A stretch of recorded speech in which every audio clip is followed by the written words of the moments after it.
लेवलिन Joshi astro channel में आपका स्वागत करता हूं। आप सभी मित्रों का स्वागत करता हूं, मेरे ज्योतिष के मित्रों का स्वागत करता हूं। मैं आज आपको बताऊंगा कि फलित ज्योतिष 100% सफल क्यों नहीं हो पाती, ज्योतिषी फलादेश करने में 100% सफल क्यों नहीं हो पाते, या फलित ज्योतिष में क्या कमियां हैं, या इसका निराकरण क्या हो सकता है। मैं इस बारे में थोड़ी सी चर्चा करूंगा।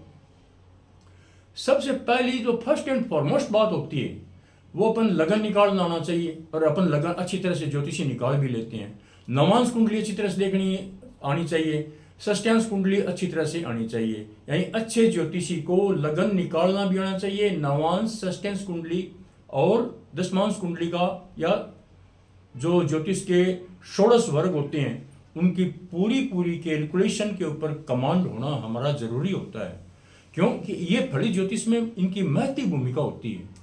दूसरी बात ये करते हैं कि लगन निकालने के बाद जो हम देखते हैं कि आपको लगन के साथ साथ के अंदर कभी कभी क्या होता है कि आपको होरा लगन की जानकारी होनी चाहिए, विघटी लगन क्या होता है उसकी भी जानकारी होनी चाहिए। क्यों कि लगन तो 2 घंटे बाद में चेंज होता है और होरा लगन 1 घंटे के बाद में चेंज हो जाता है। यानी जो ग्रह लगन के अंदर प्रभावी थे या अच्छा फलित कर रहे थे, हो सकता है कि होरा लगन के अंदर वो उतना फलादेश न कर पाए। विघटी लगन तो और ही सूक्ष्म हो जाएगा, लेकिन घटी लगन निकालना आना चाहिए जो 24 मिनट का होता है। वहां तक अगर आप चल सकते हैं, हम लोग चल सकते हैं, कहने मतलब है मैं और मेरे ज्योतिष के जो बंधु हैं वो भी, तो फलित ज्योतिष के अंदर हम आगे बढ़ते हैं।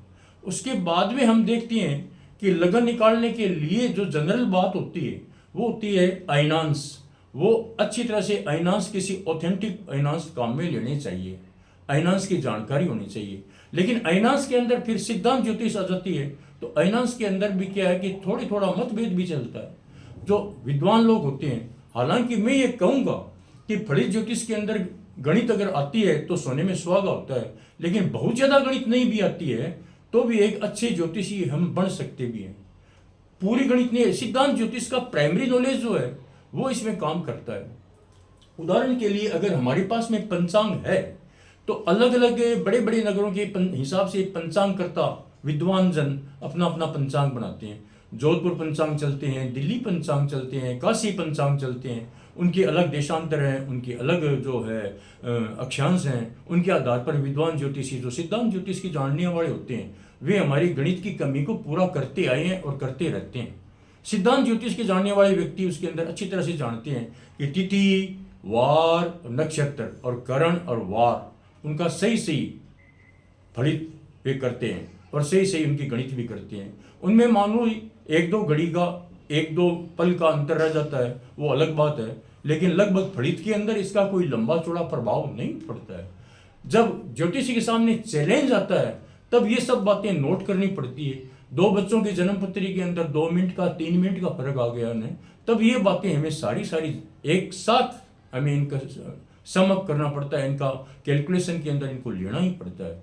हालांकि पंचांगकर्ता की सारी बातें आजकल हम कंप्यूटर के अंदर से भी सहायता ले सकते हैं। इसलिए फलित करने वाले ज्योतिष को सिद्धांत ज्योतिष का प्राइमरी नॉलेज हो।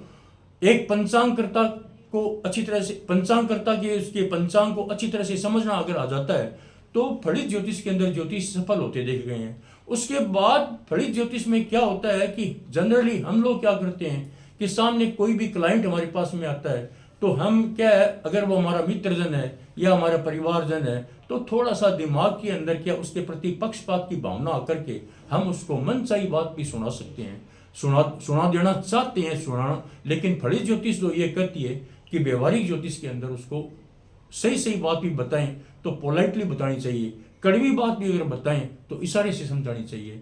इस प्रकार से फलित ज्योतिष के अंदर लगन निकालना आना चाहिए, होरा लगन निकालना चाहिए, घटी लगन निकालना चाहिए, विघटी निकालना चाहिए। इसके अलावा तिथि, वार, नक्षत्र का करण निकालना, इनका ज्ञान होना चाहिए। और सबसे महत्वपूर्ण बात है कि जो तिथि होती है वो जो 12 डिग्री के डिफरेंस में चलता है, सूर्य चंद्रमा के बीच में 12 डिग्री का डिफरेंस आता है, that plays a major role in Krishna Murthy Paddhati. Krishna Murthy पद्धति के अंदर जो आप देखते हैं, क्या देखते हैं कि जो होता है ना ये फॉर्चूना, ये सिर्फ तिथि के ऊपर चलता है। इसलिए देखना जरूरी होता है। इसके बिना कृष्णमूर्ति पत्ती जो है वो भी क्या होती है, अधूरी है। इसलिए फॉर्चूनर का ज्ञान भी होना चाहिए। मैं कोई बहुत बड़ी बात नहीं कर रहा। मेरे ज्योतिषी भाई अगर इस कुंडली को, इसको वीडियो को सुन रहे होंगे तो अपनी कमेंट सेक्शन के अंदर कमेंट देंगे, उनका मैं स्वागत करूंगा। धन्यवाद।